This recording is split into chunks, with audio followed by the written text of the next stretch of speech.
శ్రీమతే రామానుజాయ నమః. శ్రీయై నమః. శ్రీ శివుడు కొడుత నాట్యార్యై నమః. ఆండాళి దివ్య తిరువడగలే శరణ్యం. మనం మొదటి పాశురంలో విశేషమైనటువంటి అర్థాలతో భగవంతుడనటువంటి వాడు నందగోపపురంలో జన్మించాడు, అక్కడ ఉన్నాడు అని మనం చెప్పుకున్నాం. వైయత్తు వాழ்வீர்கள் நாமன் நம்பாவைக்கு செய்யங்கிரிசரைகள் கீழீரோ பார்க்குடலம் பையத்துண்ட பரமன்பாடி நெய்யுன்றோம் பாலுன்றோம் நாட்காலே நீராடி மெய்யேற்றுதோம் மடரிட்ட நாமுடையோம் செய்யாதன செய்யோம் தீர்க்கலச் சென்றோதோம் ஐயமனம் విశ్యమనం ఆందమనం కైకాట్టి ఉయ్యమానండ్రి యుగందేలోరెంబావాయ్. రెండవ పాశురాన్ని మనం అనుసంధానం చేస్తున్నాం. దీనిలో ప్రతిపదార్థాన్ని గురించి మొట్టమొదటి తెలుసుకుందాం. వైయత్తు వాழ்వీர்கள் శ్రీకృష్ణుడు అవతరించిన కాలము, ఈ కాలం ఉద్భవించిన మహాభాగ్యవంతులారా అంటుంది. అంటే కృష్ణుడు పుట్టినటువంటి కాలంలో పుడతమే గొప్ప, అది దానిలో ఎటువంటి సందేహం లేదు. నామం సర్వేశ్వరుడైనటువంటి శ్రీమన్నారాయణుడికే మనకు రక్ష, ఇది కూడా యథార్థమే.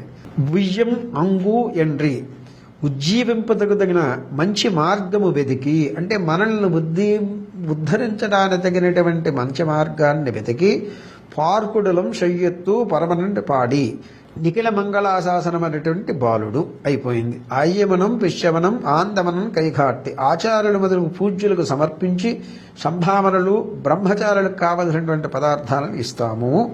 భిక్ష అంటే అటువంటి వాటిని వాళ్ళు అడుగుతూ ఉంటాడు. ఉళందు సంతుష్టాంగ తరంగలమై నంబావైకు శయ్యం, మన వ్రతమునకు అంగముగా మనం చేయవలసినటువంటి పని ఒకటి ఉంది అని చెబుతున్నారు. కిరిసైகள் క్రియలను కేలీరో చెవియొగ్గి వినుడు. వీళ్ళందరికీ ఏం చెబుతుందంటే ఆండాళ్ళు, మనం ఈ వ్రతాన్ని ఆచరిస్తానికి కొన్ని ముఖ్యమైనటువంటివి చెప్పాలి అని చెబుతూ ఉండి, వాయి ఈ వ్రతమును అనుష్ఠంపనారంభించినప్పుడు మనం చెయ్యి ఉన్నోం నేతిని భుజింపము. అంటే ఏ వ్రతానికైనా మనం ఒక నియమనిష్టలు ఏర్పాటు చేసుకుంటాం అని చెప్పి ఈ యొక్క గొప్పతనాన్ని గురించి చెబుతూ ఉన్నది.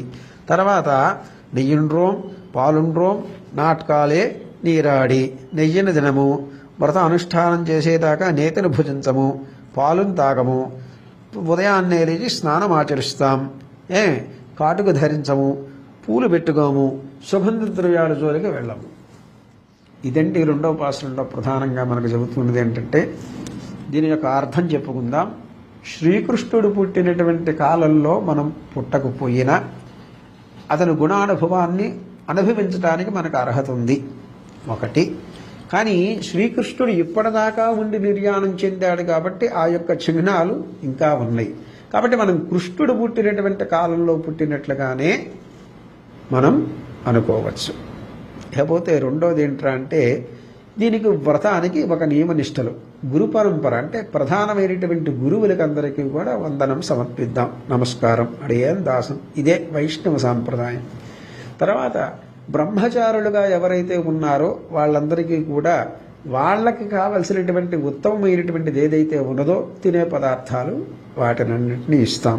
ఇకపోతే మేమేం చేస్తామంటే, మేము నెయ్యిని కానీ పాలును కానీ పూలను కానీ ఇటువంటివేవి కూడా వాడము. ఎన్ని రోజులు? ఈ వ్రతం 30 రోజులు. ఈ 30 రోజుల్లో ఇటువంటివన్నీ కూడా మేము ముట్టుకోము. ఎప్పుడైతే పరమాత్మ అనుగ్రహము దొరుకుతుందో ఆ రోజు ఆయనతో కూడి మేము ఇవన్నీ అనుభవిస్తాము. అట్లాగే ఇంకేం చెప్పిందంటే దీనిలో విశేషంగా, ఏ పరమాత్మనైతే మనం అర్చిస్తున్నామో ఆ పరమాత్మని నిత్యము కూడా ప్రార్థన చేస్తాము. నిత్యము ప్రార్థన చేయటానికి ఏం కావాలండి? చక్కగా ఉదయం లేచి చన్నీళ్ల స్నానమాచరించి ఆవులకి అటువంటి వారికి పశుపక్షాదులకి మన శక్తి కొలది దానం చేసి పండితులను పిలిపించి వాళ్ళ యొక్క శ్రీపాద తీర్థాన్ని సేవించి బ్రహ్మచారులకు కావాల్సినటువంటి దాన్ని ఇచ్చి మేము మాత్రం ఒక పూట భోజనం చేస్తూ నెయ్యిని భుజించం, పాలను భుజించం, పెరుగును భుజించం, అందమైనటువంటి ఏవి ధరించం, కళ్ళకు కాటుకు పెట్టుకోం, పూలు పెట్టుకోకుండానే పరమాత్మని మేము ఆరాధిస్తాం. ఇది మా నియమం అనేసి రెండవ పాశురంలో అమ్మవారు నియమాన్ని ఏర్పాటు చేసుకుని వాళ్ళందరినీ కూడా పిలిచి, ఓ చెలికెత్తలారా, గొప్పదైనటువంటి మనస్సు కలిగినటువంటి వారులారా, అందరూ కూడా రండి. ఈ రోజు నుంచి 2వ ఉపాసనలో వ్రతం యొక్క కట్టుబాట్లను మనం ఏర్పాటు చేసుకుని ఈ ప్రకారంగా నడుద్దామనేసి వాళ్ళందరినీ పిలిచి ఇక్కడ ఆవిడ వ్రతాన్ని ఆరంభిస్తుందన్నమాట. అంటే వయ్యెత్తవాళ్ళీర్ఘాలంటే అజ్ఞానము అనేటువంటి అంధకారం చేత మనం బాధపడుతున్నాము అని దానికి అర్థం. దాన్ని ప్రకృతి మండలంలో ఉన్నటువంటిప్పుడు సహజమే. దాన్ని ఛేదించాలి అంటే మనం ఏం చేయాలి అంటే ఇక్కడ చెబుతూ ఉంది, ఆ పరమాత్మ అయినటువంటి కృష్ణావతారంలో అర్చాస్వరూపంలో వేంచేసి ఉన్నటువంటి రంగనాథుణ్ణి సేవిద్దాము, వటపత్ర సాయిని సేవిద్దాము, కృష్ణ పరమాత్మని సేవిద్దాము. దానివల్ల మనకేం కలుగుతుంది? మనలో ఉన్నటువంటి అజ్ఞానము నశించిపోయి జ్ఞానము కలుగుతుంది. జ్ఞానం కలగాలంటే ఏం చేయాలి?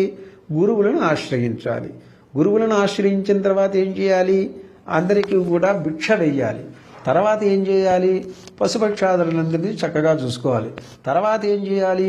మనం మొట్టమొదట కట్టుబాటులో ఉండాలి. ఉదయం లేచి సన్నీల స్నానం, శిరస్నానం చేయాలి. అక్కడి నుంచి ఏం చేయాలి?